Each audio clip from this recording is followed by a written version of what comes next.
All right, so let's start off with just talking about the Fukushima disaster, just to kind of get a baseline for the future. What went wrong there? Was it just the perfect storm of events that led to the meltdown? Was it solely the fall of the earthquake and the subsequent tsunami, or was it human error? Well, a sequence of things. I mean, it was a historic earthquake in recorded history of 9.0, and then a very large historic tsunami that followed the earthquake. And Fukushima, well, many of the nuclear power plants on the east coast of Japan survived both the earthquake and the tsunami. Fukushima Daiichi did not. So as a result of the earthquake was okay. The Fukushima Daiichi plants, the 6 units there, survived the earthquake, but were damaged, not surprisingly, by the tsunami. And then the recovery after the tsunami is in human error, is what the accident management is what led to the accident, initiated the accident. So that's the way I see it. I mean, you would expect that even the nuclear power plant after a larger earthquake and especially after the tsunami, to be in some damaged state. But you still have to maintain kind of the engineering services or the functionality in terms of shutting the reactor down, and that's what was mismanaged. Okay. Yeah. And then how? So there's kind of a, not just in the U.S. but also internationally, there's this kind of concern about nuclear reactors. A lot of people don't want to live near them. How justifiable is that? I mean, obviously they're nuclear reactors are dealing with pretty volatile and destructive stuff, but how justifiable is the concern? Is the energy safe when it's obviously it's safe when it's used correctly, but how safe is it? Just a baseline. No, the fear is. I would say that it's directly correlated to the level of knowledge or the level of ignorance. Okay, so it's human nature to fear what you don't understand or what you don't know, and what you dread. Right? I mean, it's that area of research in terms of human perception. It's called risk analysis or risk perception. The unknown. Remember Rumsfeld made this famous saying about the unknown. Mm-hmm. and the dreaded known. There are two things: a dreaded known and the unknown is it drives fear in humans. So, with respect to nuclear power, and they know that there's tremendous amount of energy contained in a nuclear reactor plant, and that's why we use it, because that energy is useful, right? Mm-hmm. But we have a historical and a legacy mindset. We associate nuclear power with the atomic bomb, and that has been the mindset of the world and the United States for many, many years, more than 50 years. Okay, so if we were, you have a country like France who they embrace nuclear power. They have, I would say, there's much more acceptance. There's probably a better understanding of nuclear power. Okay, so many countries, they certainly have, from whatever legacy they have or history they have, they fear. Some countries fear nuclear energy; they're against it. Others, a few, France and Japan, before the accident, had a lot of public trust in nuclear energy. So the U.S. is, about 65% or so still have confidence in nuclear power. We know that we're much more practical and sensible in the United States. We know that we need the power. Our society is based on cheap, abundant energy. Okay. And for now that the aftermath of Fukushima and some other stuff, one of them is France and also Japan. They've been kind of shying away from nuclear power. Germany's been one of those too. Sure. How is that? What do you see nuclear power going in kind of the short term, 5 to 10 years? Do you think it's going to be picked up elsewhere? Do you think that? Well, there's a lot, as with anything, after some event happens, there's a lot of backlash until the interest. When it's in the media, then there's a lot of backlash, anti-nuclear, and we're still seeing this about a year and a half past Fukushima. Japan was thinking to get rid of all nuclear power in the next 30 years, but that was just about last week, and now the headlines have changed that there's not a way to they can reduce the number of power plants, but they cannot totally eliminate it from their energy portfolio. Mm-hmm. So in the short term, there is when things like this happen, it's just a moment for people who have a practical perspective. Let's look at the safety issue again, and make sure that we're on good solid footing. And that's the short term. But the long term is it really doesn't change very much because the demand for electricity just keeps going up, and climate change is becoming year after year. It's becoming more evident in terms of severe weather. And that severe weather causes a lot of demand for energy, right? Mm-hmm. Whether it's too hot, whether the weather is too hot, or whether it's too cold, or whether we have storms, we have to have the energy to recover and to maintain our standard of living. So, in the long term, we're going to need more nuclear power as part of the energy portfolio. It's not everything. Okay, we can invest in nuclear, in solar and wind. But it's just doesn't have the energy density, and it doesn't have the magnitude of energy that can be provided compared to nuclear. And more on the long term, so a Forbes article that came out yesterday discussed the falling prices of uranium and the aftermath of Fukushima. And it quoted an MIT statistic that uranium meets, it was something like 65% of today's reactor requirements, and the rest is met through fuel reclamation and also from decommissioning nuclear weapons. So it's no surprise that there's a limited amount of uranium on the planet. Is there any concern that uranium mining might not meet demands for the future? Well, we exercise what we call a once-through fuel cycle. That we mine it. It's like any other energy source, like coal or natural gas or petroleum. We mine it and dig it out, and we put it in our plant and generate the heat, and then that energy resource is done. In nuclear, we have a technology that's we haven't tapped into at all. We can recycle, right? The fuel, and we also have the fuel that we take out of the plants are called, it's used fuel. It still has energy content, but we're not using it fully. We're not burning it fully. So, the uranium is limited, but this is the one source where we can recycle and we can generate, for many thousands of years, recycle the fuel and be guaranteed that we're still going to be able to have a resource that we can extract energy from. That's completely different from natural gas or coal or petroleum, which has a finite supply. Okay. And you touched on the fuel recycling, and that is something that hasn't. France has used that a lot. I think it's something around like 30% of the fuel can be recycled.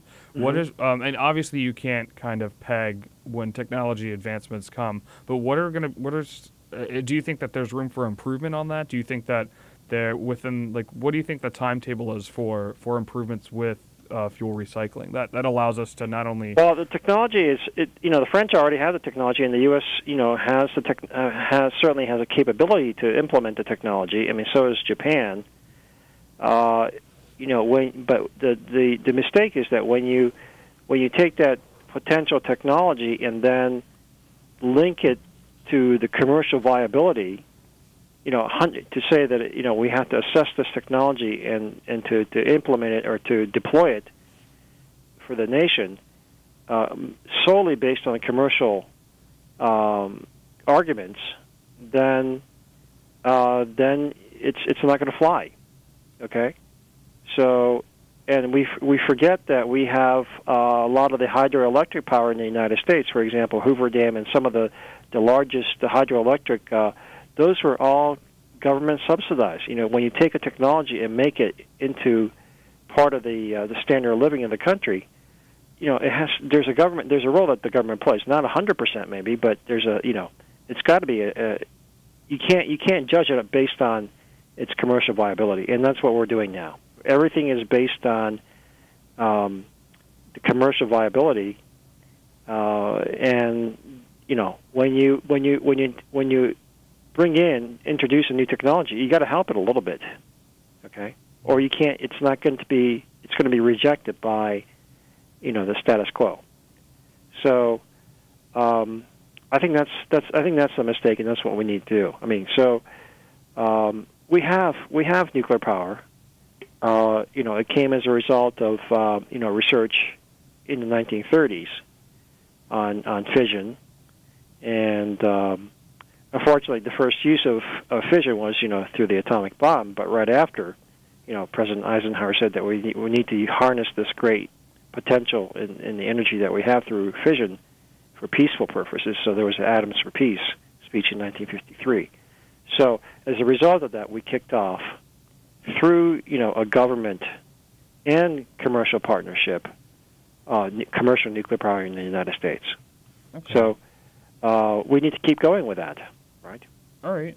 And then kind of taking it on an international level, India has nuclear capabilities, and yes, they also have a straining power grid, as we saw about a month ago with the blackouts. Right.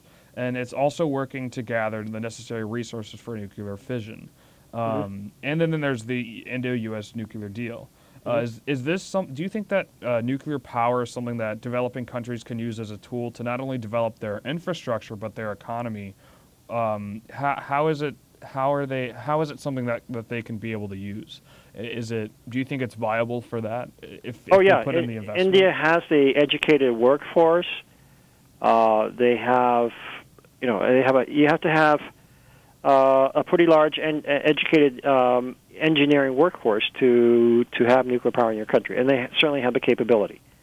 The other thing is that energy is directly correlated. The amount of energy that's available and that you have access to is directly correlated to the standard of living. All right, so that's, you know, that I think India, with the large population they have, they realize that for the political, economic stability and growth, they need to have access to power. So, you know, that's I think it's what's happening in India is that that's really it's in front of their face. It's evident for them. So that's why they're going to invest in nuclear power and the infrastructure, especially the grid. You generate the power, but you have to get it out. You have to you have to transport it outside, and you have to have the grid that corresponds to the power that's generated at the plant. Okay, so that's what they need. So ultimately, in order to have the economic and political stability, you got to give access to that power to the people in terms of, you know, washers and dryers and television. So in terms of, you know, consumer products. So you have to get that power that's produced at the plant through the grid. That's also, you know, modernized to the households and to the people. All right. So this is the same in all developing countries like Nigeria, Vietnam, United Arab Emirates. People that are all these new nuclear nations, as developing countries, realize that this makes the most sense. Okay. And then we touched on the how nuclear power. It's probably one of the least environmentally invasive parts of it, or one of the least environmentally invasive fuel sources. So if there is kind of this rise in developing countries utilizing nuclear energy more, how do they combat the problem of waste disposal? I mean, the U.S. isn't doing a great job at it because of Yucca Mountain, and they're just pretty much holding everything on the sites, from my understanding of it. What's some ways that you can limit the environmental impacts, because fuel reclamation is one, but you still are going to have this kind of nuclear waste left over. What's a way that developing countries can easily and cheaply combat the environmental hazards that come with used up nuclear fuel? Well, you have to realize the amount of waste that's produced is compared to the amount of waste that you produce, that's taken out by your garbage truck over by each week, or the amount of fly ash that's produced from burning coal. Compared to that, the amount of waste that you produce from nuclear power is very small in terms of volume. Okay, so the metric that I remember is that the amount of energy that you use in a lifetime, one person's lifetime, from nuclear power is the size of a Coke can. Okay, and then the waste, for example, France has about half as many nuclear power plants as the United States. They store they recycle to reduce the amount of waste, and the waste that they have left over after recycling is, and I've been to the facility, it's about the size of 50 nuclear power plants, generating power for about 60 million people. A nation of 60 million people is about the size of one football field. Okay? Mm-hmm. So, with nuclear power and with the large educated engineering workforce, the country also has to take responsibility for their waste, the nuclear waste. Okay? And we, in the United States, certainly have the capacity and the capability and the know-how and the knowledge base to do that. Okay? But once again, because of this legacy of fear and the unknown and the political process, it's not. Remember, Yucca Mountain is not a technical issue; it's a political issue. Okay, so every country that has invested in nuclear power, Japan included, and France, and many countries like Finland, are taking responsibility and constructing, or they already have, a waste depository as part of their nuclear program. Okay, so that can be done, and that's the international standard has to be conveyed for new nuclear nations as well. Okay, and the developed nuclear nations can certainly help the emerging nuclear nations manage their waste. Okay, and talking about that international standard, do you think that, so a big problem is that, and Iran, it's cliche to say, but Iran is kind of the poster child for this.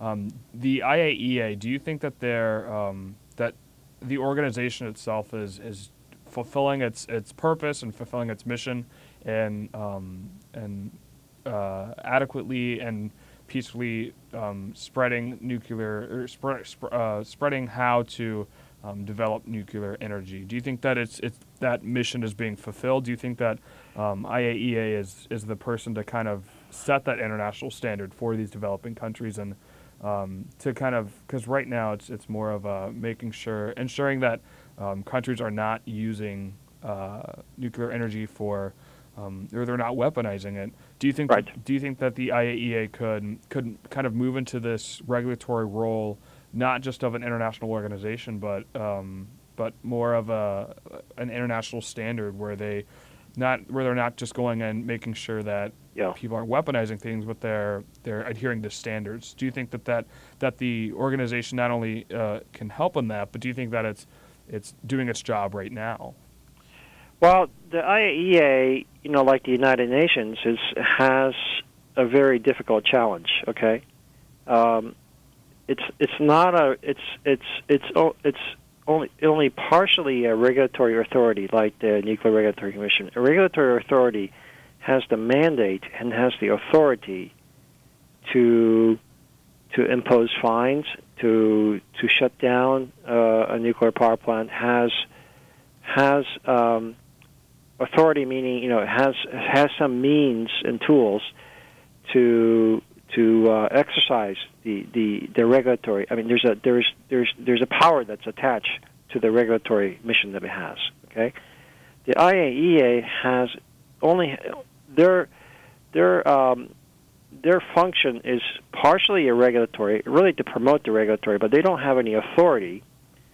I would say, in my perspective, and then their largest function is diplomatic, right? Mm-hmm. So when you have a diplomatic component or mission, then you have to that automatically means that you have to have before you can take action, you have to have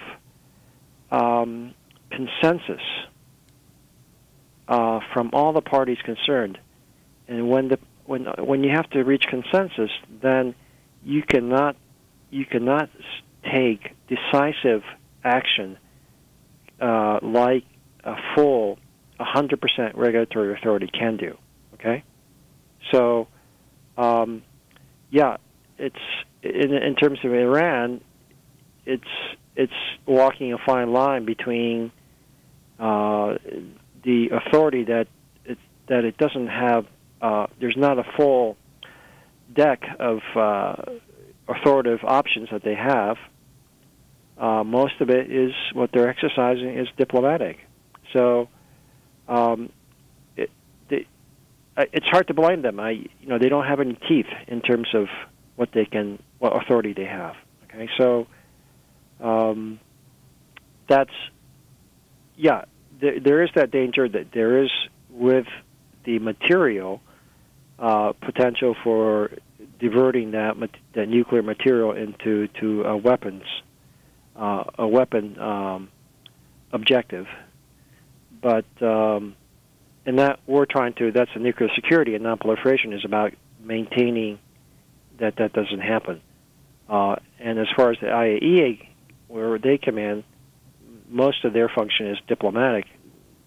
Part of it is regulatory, but what's really lacking is that they don't have the authority. That authority and sanctions and so forth, for whatever effectiveness or ineffectiveness it has, usually comes through the United Nations, right? So, sure, it could be better, but we're dealing with the situation and the institutions that we have as they exist today. Okay. Yeah. And then, what are some ways that what are some of the safeguards that you think could be put in place to stop a country from weaponization, aside from using a regulatory organization? Is there some way to is there obviously there's differences in the facilities and the tools that they're using to develop I guess there's two different paths that you can take with nuclear energy. It's either using it for or nuclear capabilities. You can use it for weapons, and you use a certain type of facilities, from my understanding, or you use it for energy, and you use stuff like soft water reactors. Right.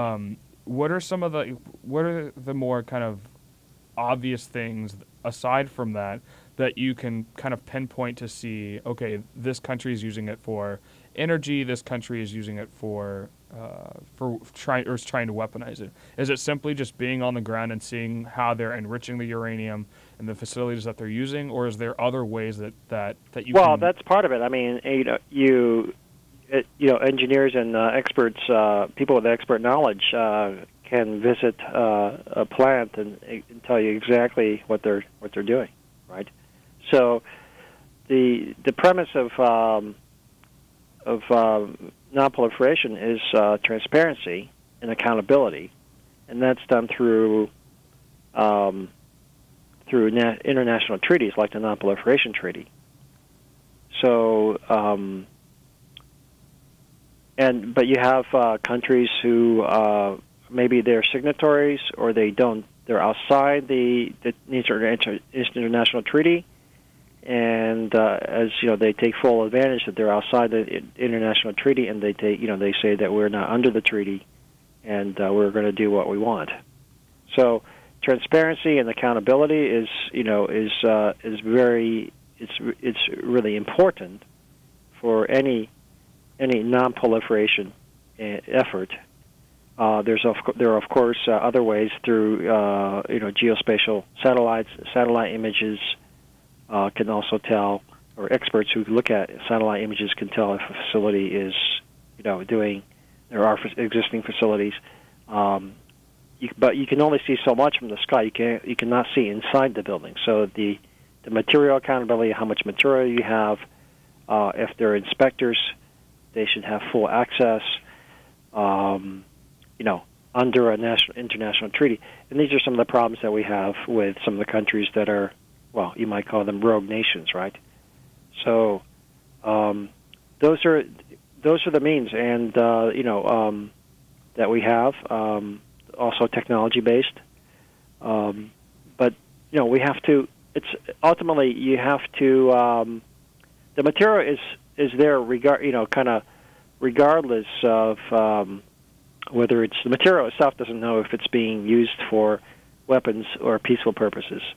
Only the people know that, and it happens. It just so happens that the people also give access and provide information freely as requested, or they withhold information, right? Even when they're requested for that information. So that trusting and abiding by treaty, which is an agreement between two parties, is really very, very important. Okay.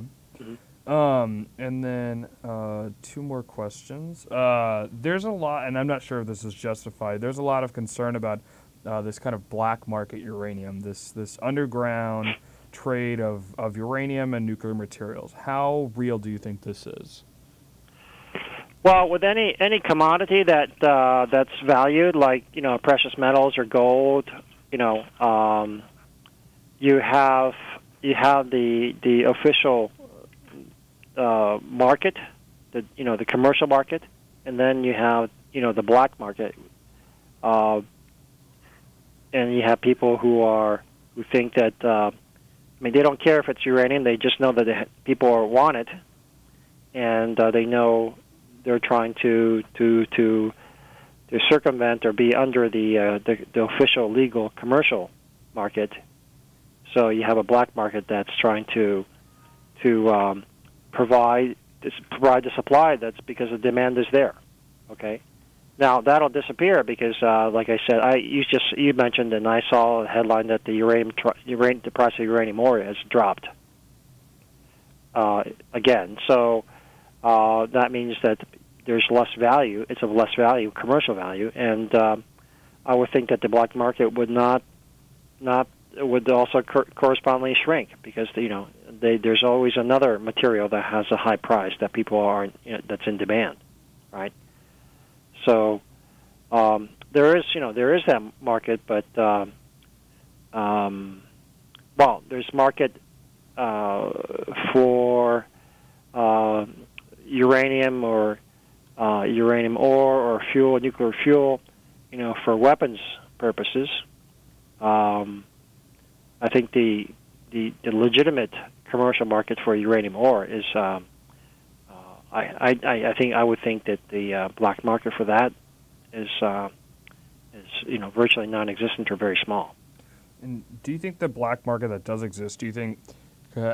Everyone's fear is that there is going to be some group or some kind of rogue nation that gets a hold of this and builds a dirty bomb or builds a nuclear weapon. How safe do you think the black? Obviously, there's no regulation, there's no control over the black market. But how easy do you think it is to access that? There was I think a few years ago, there was someone who wrote an article about basically how to build a nuclear bomb, and they put it in some magazine. Mm-hmm. How real do you think that threat is? Do you think the capabilities to engineer a nuclear weapon is pretty easy with the resources and that the No, it's not as easy as I was asked about what is it the Batman movie that has one of the Batman movies has a thermonuclear device. Mm-hmm. It's not as easy as it's a little. There is a rocket science element to it. It's not it's not something that you build on your in the backyard. Okay. Right. So, because to process the ore that you dig out of the ground and get it into a form that's usable for a bomb, there's quite a bit of know-how and technology that's needed for that. Okay. All right. So it's not like you can take petroleum. If you had an oil well in your backyard, that you could take that petroleum and make plastic out of it in your household. Okay. That's an analogy, but it's the same. You cannot take the raw material and then in your backyard, build a plastic bottle out of it. Right. Okay. There's a lot of technology that goes in between the raw material and the product. Okay. Now the dirty bomb is different because the dirty bomb is the purpose of the dirty bomb is to spread fear. Okay. So that's okay. You have to have it is radioactive material. It could be a collection of smoke detectors. Have a small americium source. Okay. It's to spread the fear. So whether a dirty bomb can be any material that contain any material that people don't know much about and fear. Right. It could be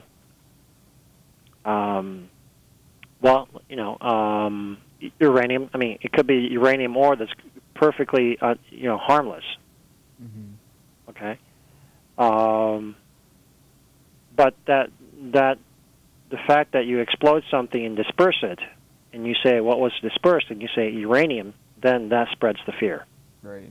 Okay. And do you think that even if someone was to be building this, like if someone was trying, obviously, like you said, it's incredibly difficult, and there's a lot of other steps in the process of enriching uranium to weapons-grade material, and also even with the dirty bomb, do you think that there's indicators that will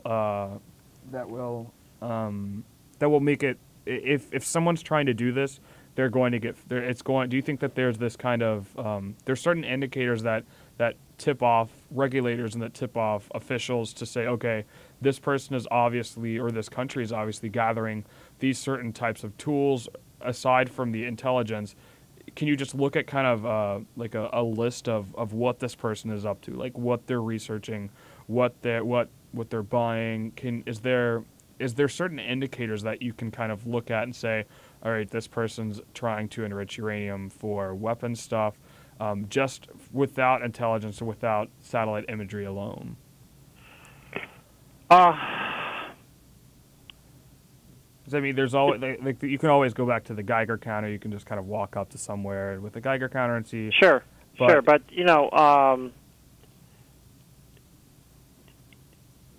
the authorities or the government or the intelligence community, the enforcement community, law enforcement. I mean, they're not in the practice of taking action or making decisions based on one piece of a 100-piece puzzle. Okay, so you have to have more than reasonable doubt to make a decision and then to take action. So every piece of the puzzle, whether it's the detection or through satellite imagery, or you have to have as many pieces of the puzzle to have the full picture as possible. Okay. That's what I would say in order to make a decision and then to take action. So. Are there people that are watching adversarial groups? Yeah, you bet that that's ongoing. Okay. Okay.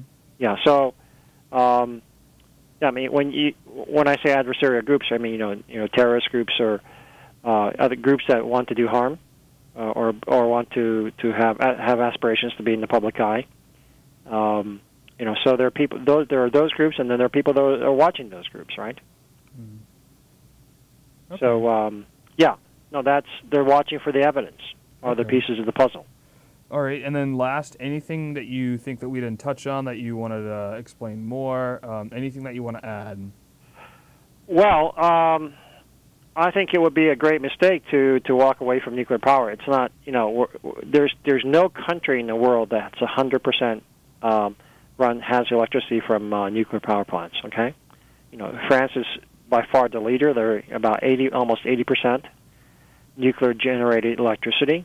Electricity is very cheap. It's for France, without a country without resources. That's nuclear power is just the form of power, the power that they chose to generate their electricity. So, and they recycle, knowing that fully well that it guarantees their political and economic stability.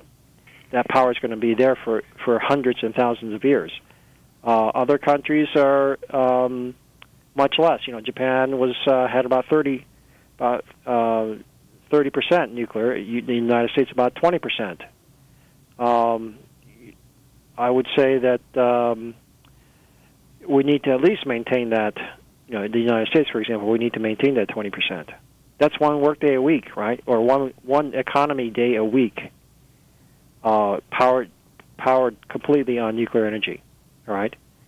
So we would have to ask, can we shrink our economy 20% if we wanted to get rid of nuclear power? I would say the answer is no. So we have to maintain it at 20%. Some of our plants are getting old, and we need to replace them. So, but that means a new power plant, more jobs, an educated workforce, an educated engineering workforce. That's all those are pluses for the country. So we cannot walk away from nuclear power. I think it's high tech. It's certainly there's a risk with anything that's high tech. There's a risk involved, but a country like the United States can manage that high tech challenge and the high tech risk associated with it. So, and that's that's the meaning of that's kind of the definition of a leading world power, a leading nation in the world, right? Mm-hmm. So, I think it's important that we be sensible about nuclear power. It's not like just because of what happened in Fukushima that we really need to walk away. You can walk away, but what doesn't make sense is that how are you going to replace that power that's being generated from nuclear power? Okay. Mm-hmm. If we have another solution that says we're going to generate all that power that's generated from nuclear energy by solar and wind, okay, I'm not against that. But the fact is that's not solar and wind cannot replace the electricity that's generated